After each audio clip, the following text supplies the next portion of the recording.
I drove 5 hours to my country house for a family party. It was empty, just trash and dirty dishes. We decided not to wait for you. Clean up for Dad's birthday, Mom texted.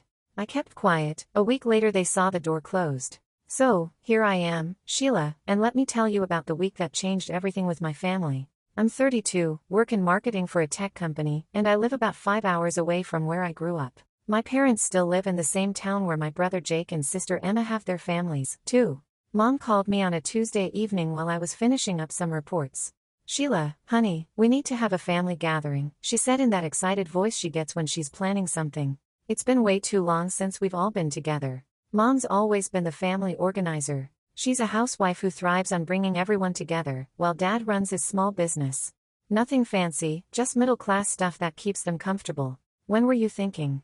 I asked, already mentally going through my work schedule. This weekend, Saturday, would be perfect. We'll have everyone, me and your father, Jake with Lisa and the kids, Emma with Mark and their little ones, plus Aunt Helen and Uncle Bob.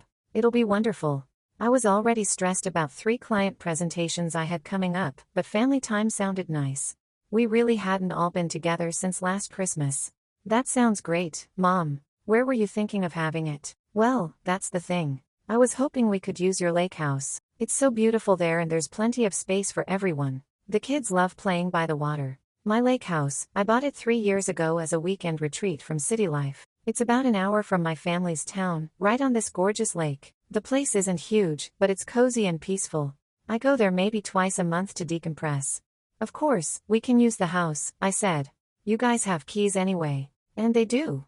I gave keys to Mom, Jake, and Emma because they're family. They use it more than I do, honestly. Jake takes his family there for weekend fishing trips. Emma likes to bring her kids for summer days by the lake. I don't mind. It's family property in my book. The only thing I ever ask is that they clean up after themselves. You're such a sweetheart, Mom gushed. I'll call everyone and let them know. Oh, this will be so much fun. After we hung up, I felt this warm feeling. Yeah, I was busy, but family comes first, right? I spent the rest of the week busting my ass to get everything done. I stayed late 3 nights in a row, finished all my presentations early, and even got ahead on next week's work. I wanted to enjoy the party without any stress hanging over me. Friday evening, I went grocery shopping and picked up some really nice wine, the expensive stuff I save for special occasions.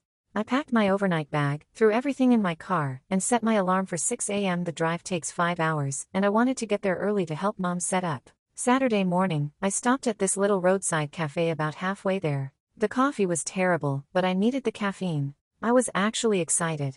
It had been months since I'd seen my nieces and nephews, and I was looking forward to catching up with everyone. I got to the lake house around noon, expecting to see cars in the driveway and hear voices.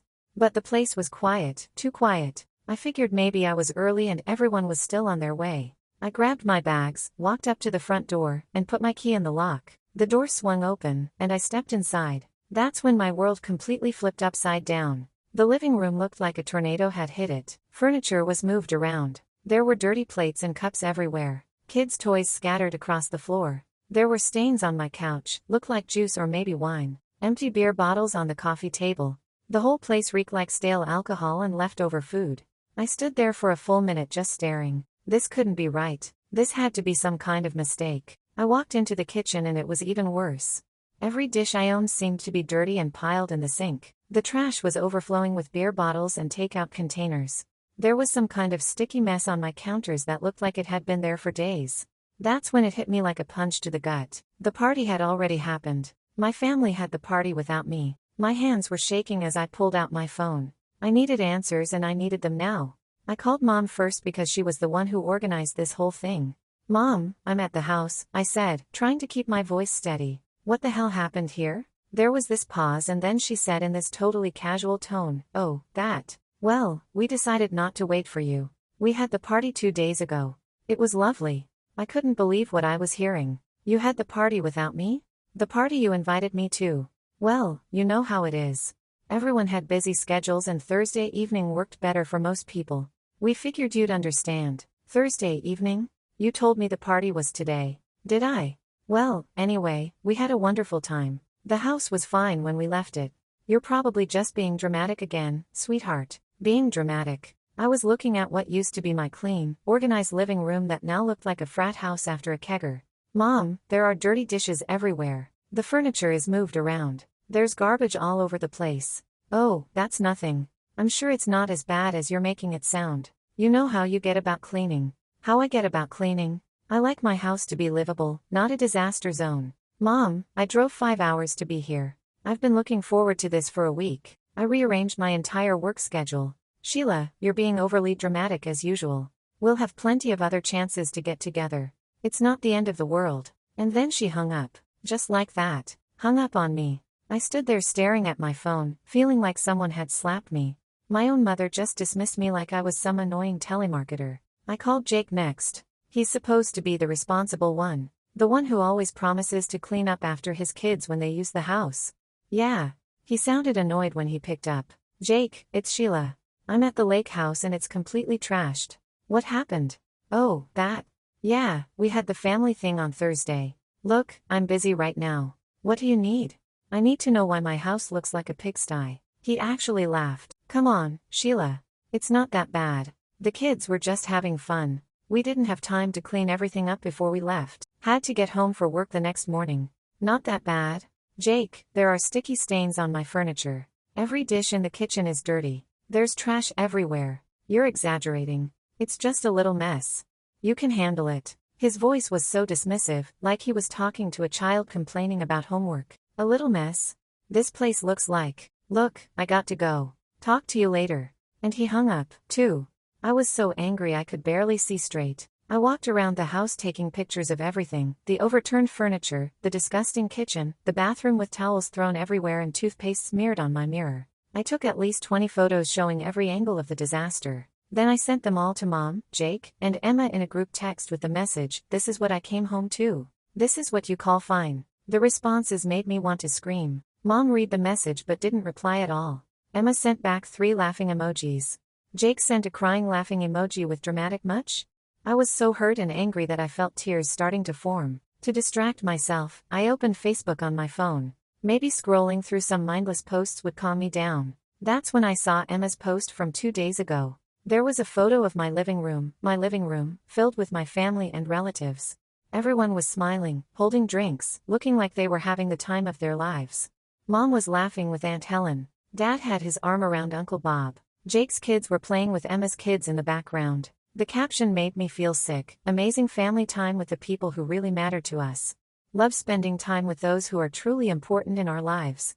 I read that caption 3 times and each time it felt like a knife twisting in my chest. The people who really matter, those who are truly important. The message was crystal clear. I wasn't important to them. I sat down on my dirty couch and let myself think about our family dynamics for the first time in years. When was the last time any of them had helped me with anything?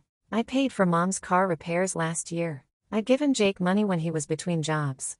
I'd watched Emma's kids for free dozens of times when she needed a babysitter. But when I asked for help moving to my current apartment, they were all too busy. When I was in the hospital for my appendix surgery, Emma was the only one who visited and she spent the whole time talking about her problems.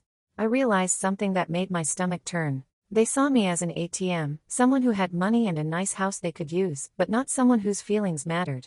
As I sat there surrounded by their mess, my phone buzzed with a text from Mom. "Sheila, make sure you get the house cleaned up quickly. Your father's birthday is next Saturday, and we're planning to celebrate there. There will be some important business partners coming, so everything needs to look perfect. This is very important for your father's company." I stared at Mom's text message for a long time. She wanted me to clean up their mess so they could have another party at my house, with Dad's business partners, no less, like I was some kind of unpaid cleaning service and event venue. My first instinct was to call her back and tell her exactly what I thought about her entitled attitude. But then something clicked in my brain. A plan started forming, and the more I thought about it, the better it sounded. I didn't reply to her text. Instead, I rolled up my sleeves and started cleaning.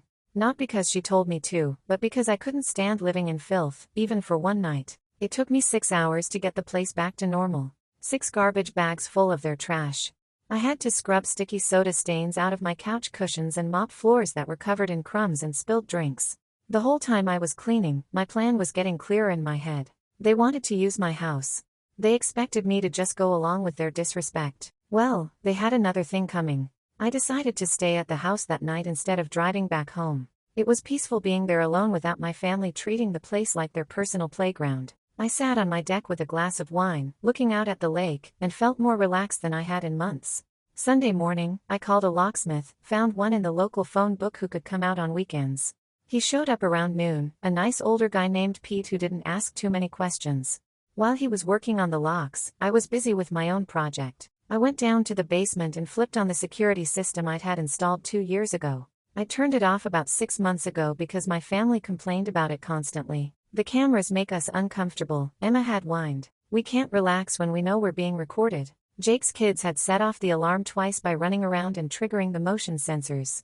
After the second false alarm brought the police out, I just shut the whole system down to keep the peace.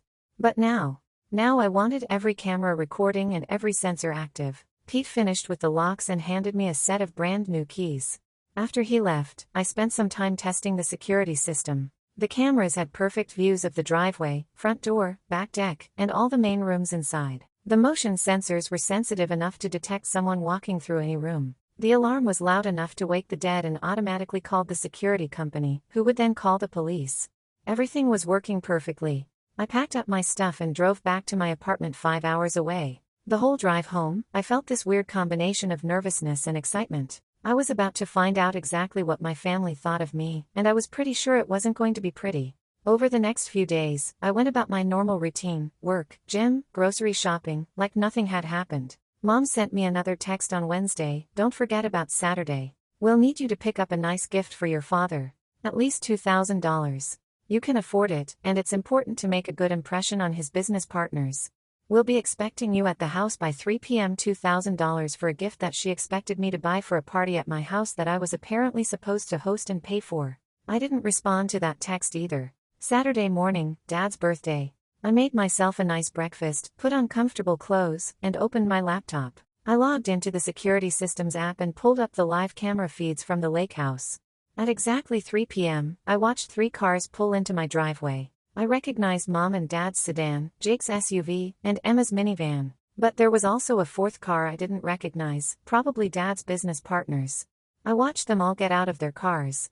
There were about 12 people total, the family I knew, plus 3 guys in suits who were definitely the business partners. The kids were dressed up nice and Mom was carrying what looked like a homemade cake. They walked up to my front door like they owned the place.